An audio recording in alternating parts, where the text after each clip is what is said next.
So hey guys, I just got this thing. I never thought I would have one of these ridiculous things. I currently use a Motu M2, and this is a Motu M6, which means it has 4 preamps. Yeah, it's got 4 freaking preamps. So the whole point of that is so I can connect 4 different microphones. So the plan is I'm going to be connecting the 3DO in stereo, which takes up 2 channels, 2 microphone inputs. We can see here the left and the right. And then the other 2 preamps microphones are going to be the Neumanns. Now, I forgot what the channel is called, but there is a channel where a woman uses a 3DO and 2 large diaphragm condenser microphones like this, and basically she has the 3DO in her lap, and then she talks into the large diaphragm condenser microphones on either side of her. So she rubs the 3DO, you know, does stuff with it, but she talks into the large diaphragm condensers. So it's kind of like you're a DJ or something, you know, or, you know, you got like this sound mixer thing, you know, where you're playing special effects, you know, like this.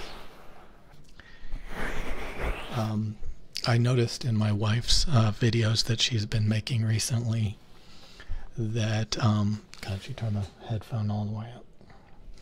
I noticed she was doing like a heartbeat video, and she was pressing on the ears, which was making a lot of crackling sounds. Like it's awful. I think it ruined her videos. And I was listening to it on my phone, and the video was completely ruined. And she was like, I don't know, some people, they just, you know, like I've seen some really big ASMR channels, and they're doing things that are causing like a ton of crackling, a ton of audio anomalies, and they don't, you know, fix it. But if you press on, I'm glad it happens on both sides, so that, you know, I don't think the 3DO is broken. But if you listen, you hear crackles.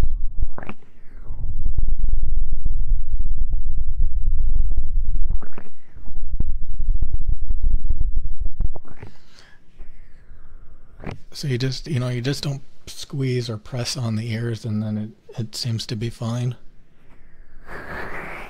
See, like it's not crackling now.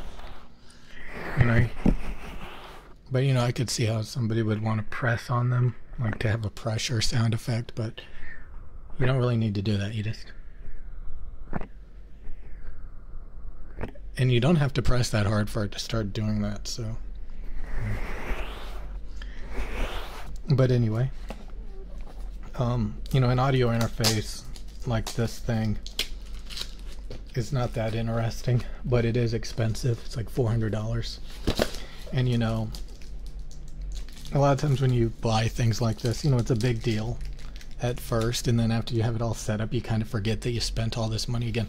I didn't just buy this, I bought some additional boom arms, I bought some additional Mogami cables that are like $60 each, you know. So some of this stuff, you know, it adds up. It's pretty expensive. It's pretty ridiculous. But I mean, there's so many things that you can buy that's pretty ridiculously overpriced, but I'm just coping. But anyway, let's open this thing. Yeah, this thing has...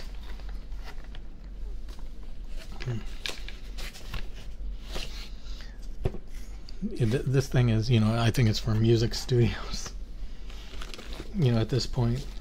So it's got some additional stuff in it, obviously. But yeah, I never thought I would need an audio interface with this many preamps. You can see it's got a lot of connections here. One thing I do find interesting is it actually has 2 headphone jacks. So let me take it out of the wrapping. So, you know, I was always kind of annoyed by that. A lot of times, you know, you want to have more than one output. You know, say you got somebody that you want to listen, you know, say you're listening to something, but you also want somebody else to listen to it, but you only have one pair of headphones. Well, with this thing,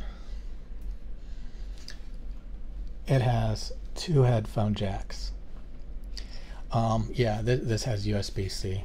I mean USB-C, and it looks like it needs a 15-volt power. Because yeah, you know what's funny is a lot of these bigger interfaces, they can't just be powered by USB. You have to connect them to a wall outlet, and apparently that actually helps them have better performance overall. A lot of times when they're not just USB powered, sometimes it actually helps them, you know. So I've got a lot of line outs, some line ins, some MIDI, and power. Okay, so I'm going to be connecting this over the next day or two. You know, I'm still getting the boom arms. I still don't have them yet. But I'm going to be setting all this up, you know, and it's going to be, hopefully, you know, there's not going to be crackling and pops and all that shit. But yeah, I cannot believe I have something this beastly, this godly. And you know, you always worry something's going to go wrong. You know, the more complex your setup is, the more things that could go wrong. You know, like all these knobs I have to deal with. So you know, a lot of times, like, you know, maybe one preamp is lower in volume. Now I have to worry about 4 different preamps. And you may be wondering, like, why did I get Motu M2 or Motu M6 this time? Why do I keep buying Motu? Well, honestly, it's because they have good performance and they're reasonably priced. You can get better preamps than what's on Motu. Like, this has like 129 dBu.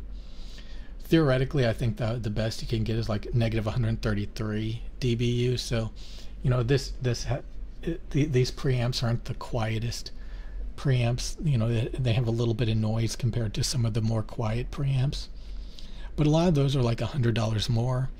And I don't like the design, like the solid state SSL2, and I think it's like SSL12 or something for a 4-channel one. Where, you know, I just don't like the design because it just, you know, it has a lot of things I don't like this legacy button that will completely change the sound of the preamp. But it does technically, I think, have superior preamps with lower noise, but it's $100 more, and it has like these mixer sliders on the top of it, which I think you could probably end up hitting and then changing the volume. But honestly, it's probably easier than turning knobs. To just, you know, slightly move up a slider, honestly, it's probably more fun than turning knobs, to be honest with you. But you know, it was $100 more, and you know, Motu has given me no problems over the years with the Motu M2. So you know, unless you're getting a dynamic microphone. If I was getting a dynamic microphone, I probably would have bought the solid state. Or, you know, Rode came out with one, but a lot of people bitch about that, and it has a bunch of features I don't need. So I kind of like Motu because it's got everything you need and nothing you don't. Which, you know, so many people fall for the gimmicks. Okay, I'll see you guys later.